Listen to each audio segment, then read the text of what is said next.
পরিলোকের জয় হোক। তুমি এসেছো?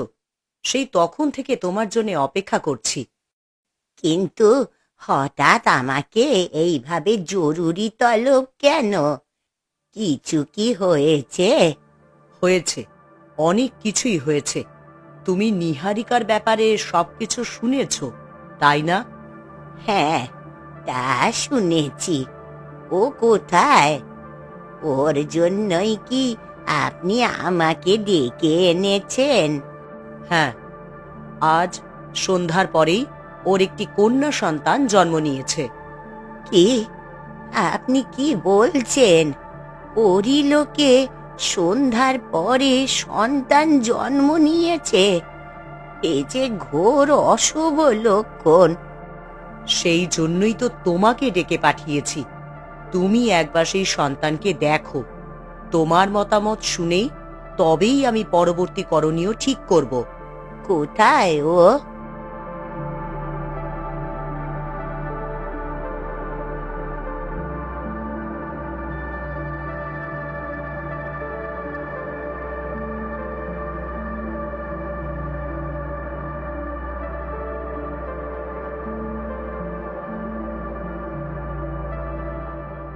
মহারানী, আপনি এসেছেন? না নিহারিকা, এই শরীর নিয়ে তোমাকে উঠতে হবে না। তুমি শুয়ে থাকো। তোমার এখন বিশ্রাম প্রয়োজন। আর বিশ্রাম? কি করে বিশ্রাম নিই? আমার সন্তানকে আমি আমার কোলে নিতে পারছি না। এই কষ্ট কি কোনো বিশ্রামে দূর হতে পারে? সন্তানকে কোলে নিতে পারছো না মানে? নিহারিকা ওর মেয়েকে কোলে নিতে পারছে না। এই মেয়েকে ওর কাছে নিয়ে গেলেই ওর সারা শরীরে অসহ্য যন্ত্রণা শুরু হচ্ছে। মনে হচ্ছে যেন ওর ডানায় আগুন ধরে যাবে। কই দেখি, বাচ্চাটাকে আমার কোলে দাও তো।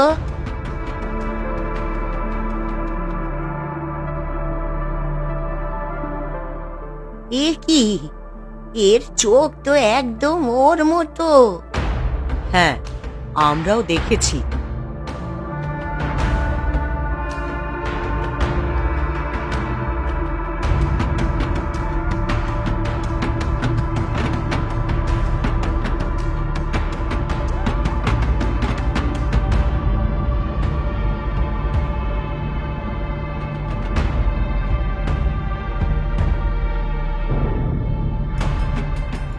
কি হলো জ্যোৎস্না বুড়ি?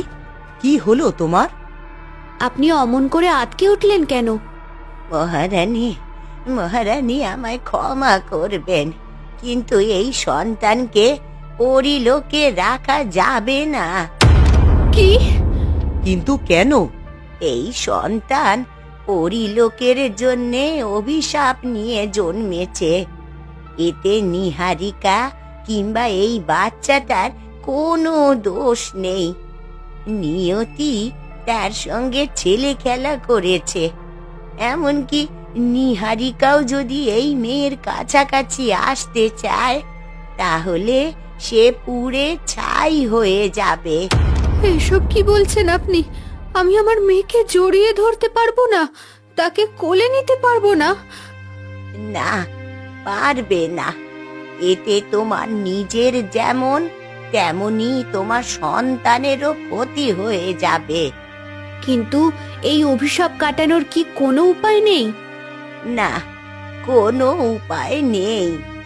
ওকে যদি পরিলোকে রাখা হয়, তাহলে পুরো পরিলোকের ধ্বংস সুনিশ্চিত। মহারানী, কোনো ক্রমেই আজ রাতের বেশি এই বাচ্চাকে এখানে রাখা ঠিক হবে না। আমায় ক্ষমা করবেন।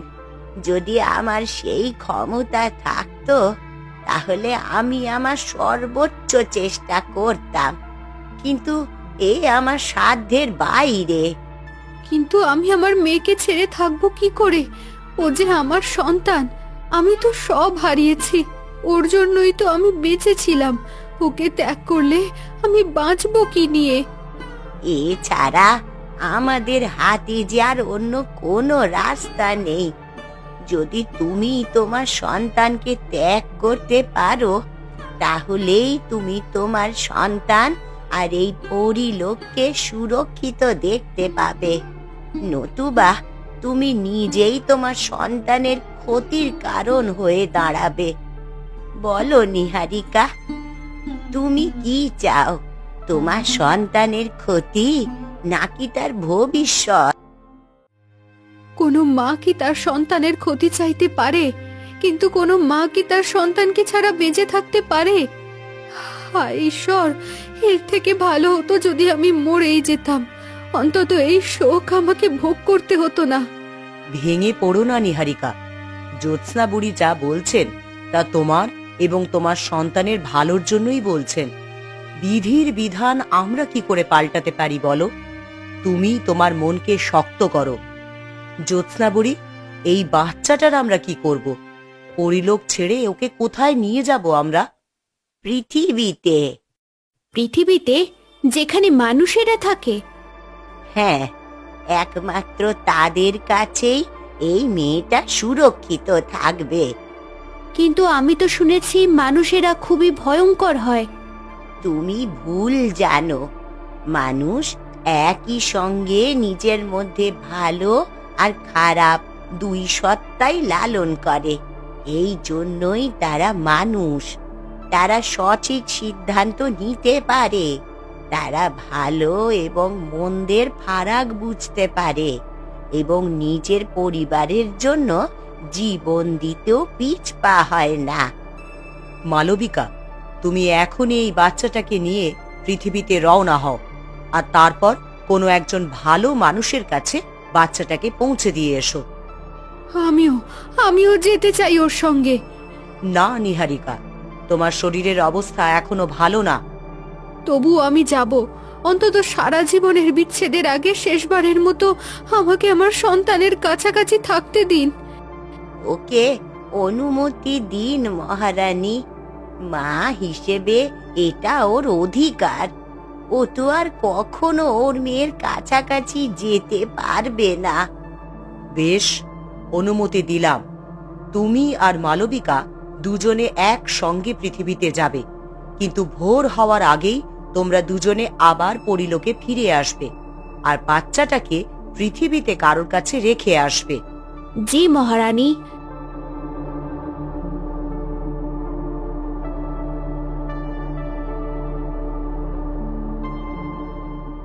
নিয়তির এ কেমন পরিহাস!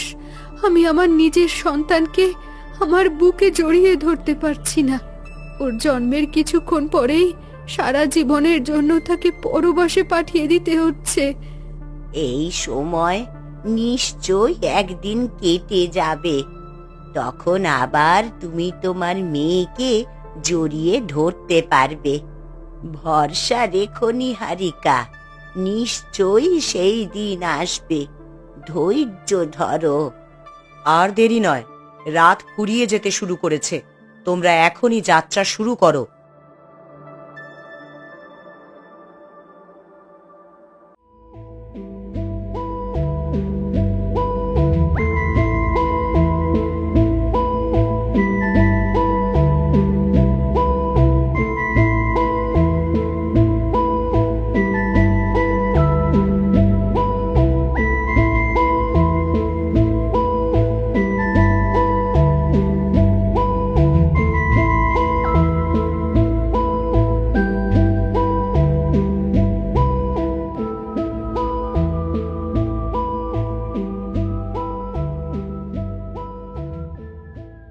আর বেশি দেরি করা ঠিক হবে না। কিন্তু এখানে আশেপাশে কেউই তো নেই। কার কাছে রেখে যাব আমার মেয়েকে? এটা ঠিক, কিন্তু আমাদের তো ভোর হওয়ার আগেই পরিলোকে পৌঁছতে হবে। কি হলো নিহারিকা? না, কিছু না। হঠাৎ মাথাটা কেমন যেন ঘুরে উঠল। তুমি কেন শুধু শুধু এই শরীর নিয়ে আসতে গেলে? না না, আমি একদম ঠিক আছি। আমার কিছু হয়নি। আমার মেয়ে, ও কেমন আছে? ওকে ঘুমিয়ে পড়েছে? আমরা আকাশে থাকবার সময় ও ঘুমিয়ে গিয়েছিল। কতই না দুর্ভাগা আমি, আমার মেয়েকে কোলে পর্যন্ত নিতে পারবো না। মালবিকা, তুমি আমার জায়গায় থাকলে কি করতে? আমি জানি না, হয়তো সহ্য করতে পারতাম না। তোমার মনের জোর সাংঘাতিক, তাই তো তুমি এত কিছুর পরেও শক্ত হয়ে আছো। তুমি যা যা সহ্য করেছো, আমরা কেউই তা কল্পনাও করতে পারতাম না। এত সহ্য করে কী বা লাভ হলো? আমাকে তো সবই হারাতেই হলো। ভেঙে পড়ো না নিহারিকা, জ্যোৎস্না বুড়ি তো বলেছে একদিন সব ঠিক হয়ে যাবে। সেই দিন কবে আসবে? আদেও কি সেই দিন আসবে, নাকি জ্যোৎস্না বুড়ি আমাকে মিথ্যে সান্ত্বনা দিলেন? শুভ চিন্তা করো নিহারিকা, তুমি যদি ভালো কিছু ভাবো তাহলে তোমার সঙ্গেও ভালোই ঘটবে, বিশ্বাস রাখো।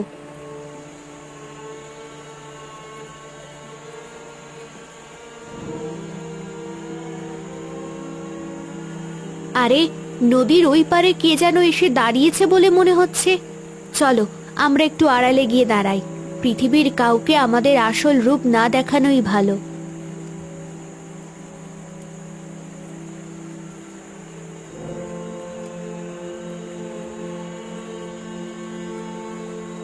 ঈশ্বর, এ তুমি আমার সঙ্গে কেমন নিষ্ঠুর খেলা খেললে। আমার কোনো অর্থ নেই, সম্পদ নেই, কোনো মতে দিন এনে দিন খায়। জীবনের সুখ কাকে বলে কখনো বুঝিনি। আজ এত বছর বন্ধাত্বের পর আমার স্ত্রী সন্তান সম্ভবা হয়েছিল। আমাদের তো কিছুই নেই, তাও তুমি আমাদের কাছ থেকে আমাদের সন্তানকে কেড়ে নিলে। আমি কুসুমকে গিয়ে কি বলবো? কোন মুখে আমি তার সামনে গিয়ে দাঁড়াবো? দয়া করো ঈশ্বর, দয়া করো। এই দিনহীন মানুষকে তোমার কৃপা থেকে ফিরিয়ে নিও না। একটু আমাদের দিকে মুখ তুলে তাকাও।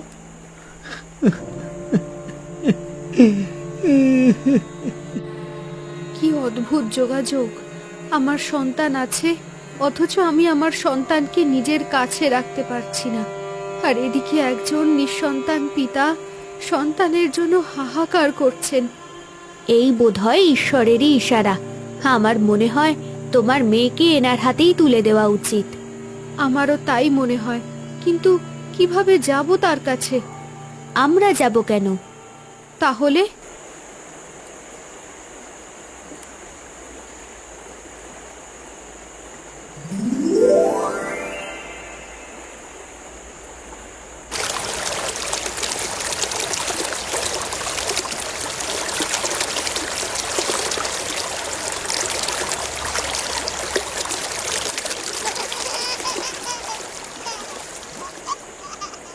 এ কি? এ তো একটা বাচ্চা। নদীর মধ্যে বাচ্চা কি করে এলো? তবে এ কি ঈশ্বরের পাঠানো আশীর্বাদ? ঈশ্বর, তুমি আমার প্রার্থনা শুনেছ। অসীম তোমার মহিমা।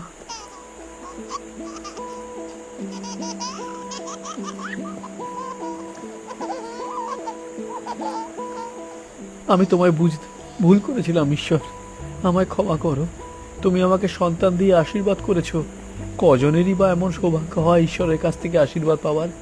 আমায় ক্ষমা করো। আজ থেকে ও আমার সন্তান, আমিই ওর বাবা।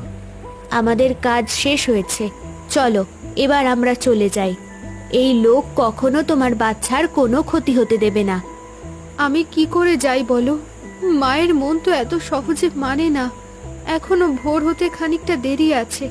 চলো এই লোকটার সঙ্গে তার বাড়িতে গিয়ে দেখি। কিন্তু কোনো কিন্তু নয়, তুমি যদি না চলো তাহলে আমি একাই যাব। না না, তা কি করে হয়? চলো, আমিও তোমার সঙ্গে যাচ্ছি।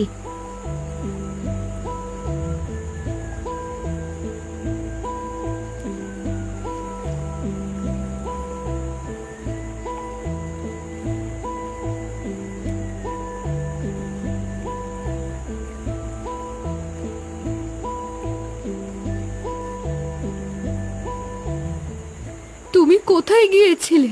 আর আর আমার বাচ্চা কোথায়? এই যে, এত সাধনার পর আমাদের বাড়িতে নতুন অতিথি এসেছে, তাই মন্দিরে ঠাকুরের পা ছুঁতে গিয়েছিলাম। দেখো দেখো, কত সুন্দর চোখ হয়েছে আমাদের বাচ্চার।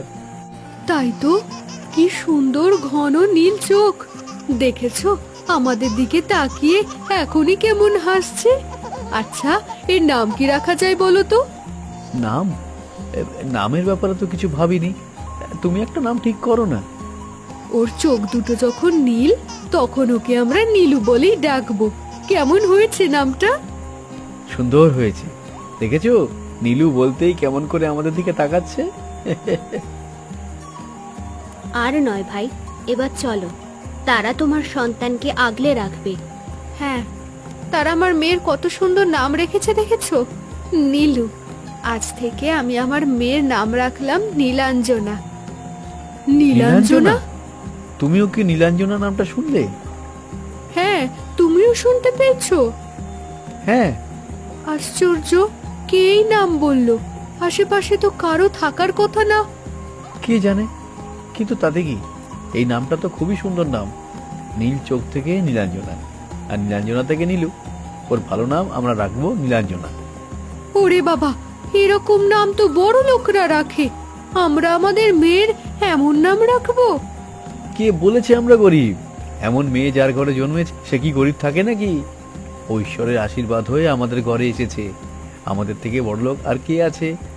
আমার মেয়ের নাম আজ থেকে নীলাঞ্জনা। কে কি বলে বলুক।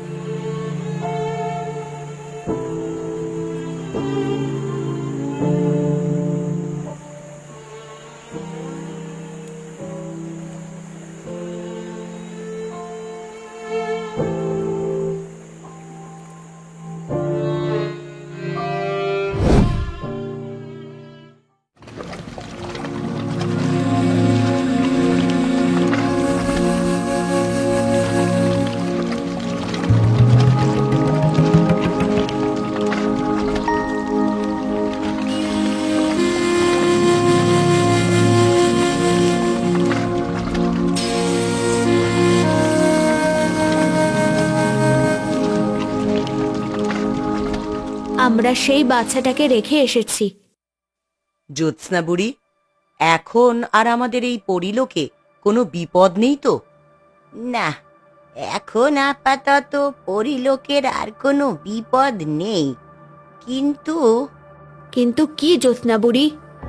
আমার মনে কি যেন একটা অশুভ ইঙ্গিত দিচ্ছে।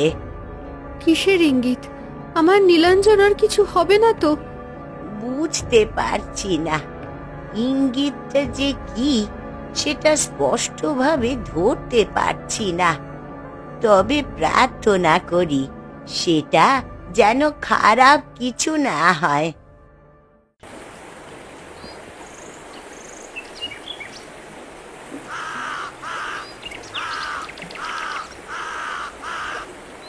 আরে, কাকে সে আমাদের ঘরের সামনে ডাকছে কেন?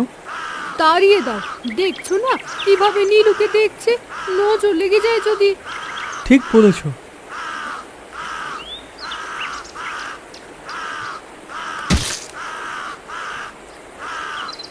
আরে, এ তো জ্বালালো দেখছি।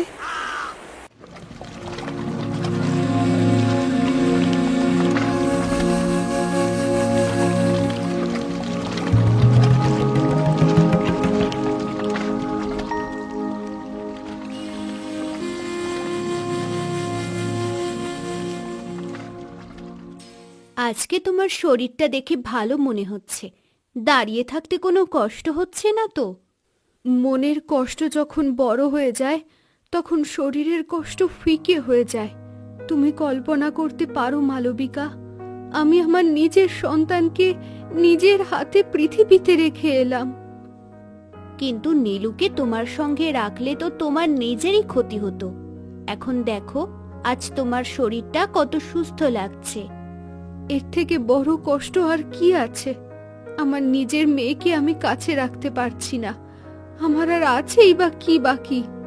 এখন ওই মেয়েটার মুখের দিকে তাকিয়েই তো আমি বেঁচে ছিলাম, এখন আমার বেঁচে থাকার কি মানে?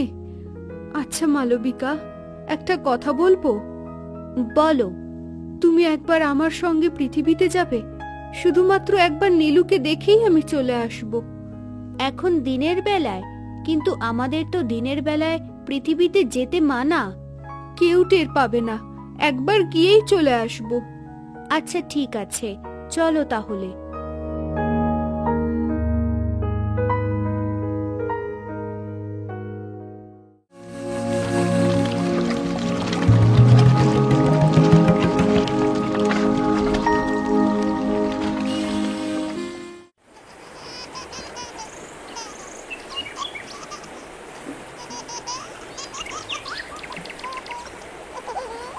কি দেখছিস মা ওদিকে? দেখেছো তোমার মেয়ের কাণ্ড? কি হলো? দেখো, কি জানি কি দেখে নিজের মতো হাসছে। ও হচ্ছে সদা হাস্যময়ী, সবকিছুতেই সে হাসে।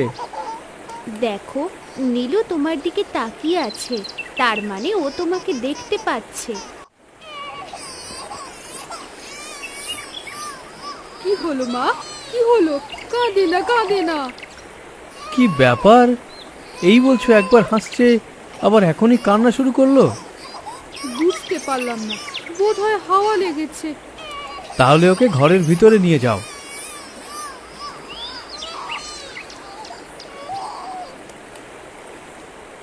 নিহারিকা, তুমি ঠিক আছো? তোমার কিছু হয়নি তো?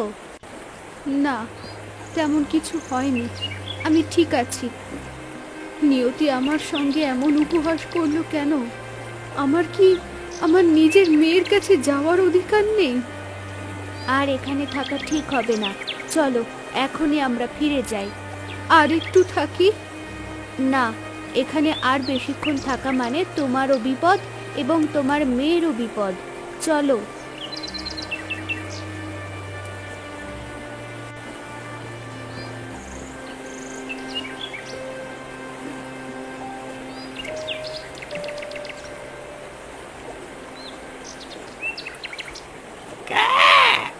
তুমি একই সঙ্গে আশীর্বাদ আর অভিশাপ নিয়ে জন্মেছ। পুরী লোকে জন্ম নিয়েও তোমাকে থাকতে হচ্ছে ধুলোয় ভরা মাটির পৃথিবীতে। তোমার নিজের মা তোমাকে ছুঁতে পারছে না, আবার সেই তোমার মাতৃ স্নেহের অভাব হচ্ছে না। আসলে কি তুমি? না না, আমার এত তাড়াতাড়ি ছাই হওয়ার কোনো শখ নেই। খরগোশ, কোথায় তুমি? অঙ্গারাজ ডাক পাঠিয়েছে, আমাকে যেতে হবে। নীলাঞ্জনা, তোমার সঙ্গে আবার দেখা হবে।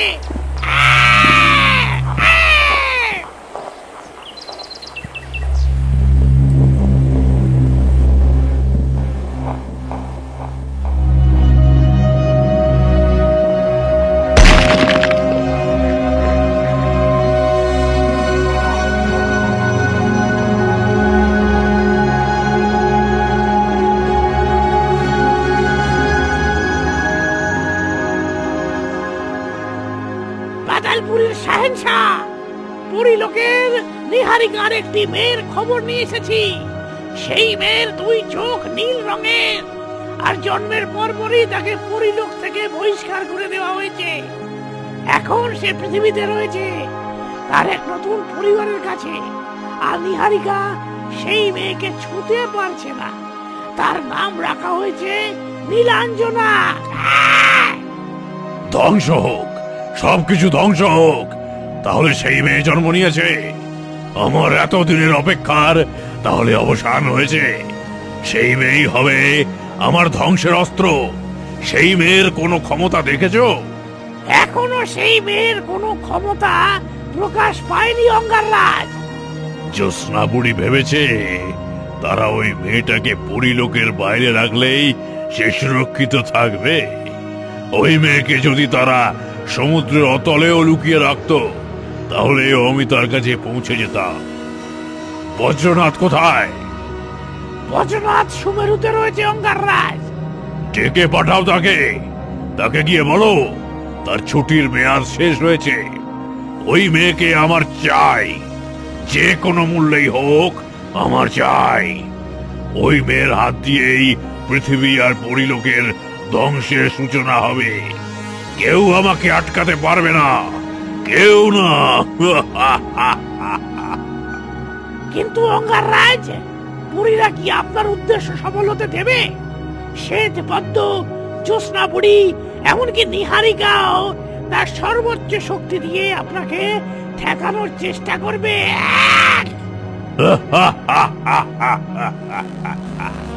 বোকা কর্কশ, বোকা কর্কশ। তুমি দেখোনি নিহারিকা নীলাঞ্জনাকে স্পর্শ করতে পারছে না, তারপরেও বারবার নিজের মেয়ের কাছাকাছি যেতে চাইছে। সে যখন দেখবে তার মেয়ে পুরো পৃথিবীর জন্য অন্ধকার বয়ে নিয়ে আসছে, তখন সে কি পারবে তার মেয়েকে থামাতে? তুমি কেবল সেই মেয়ের নীল চোখ দেখেছ, কিন্তু সেই নীল চোখের ক্ষমতা দেখার সুযোগ তোমার হয়নি। চিন্তা করো না, খুব শীঘ্রই দেখতে পাবে। যাও, খবর পাঠাও বজ্রনাথকে।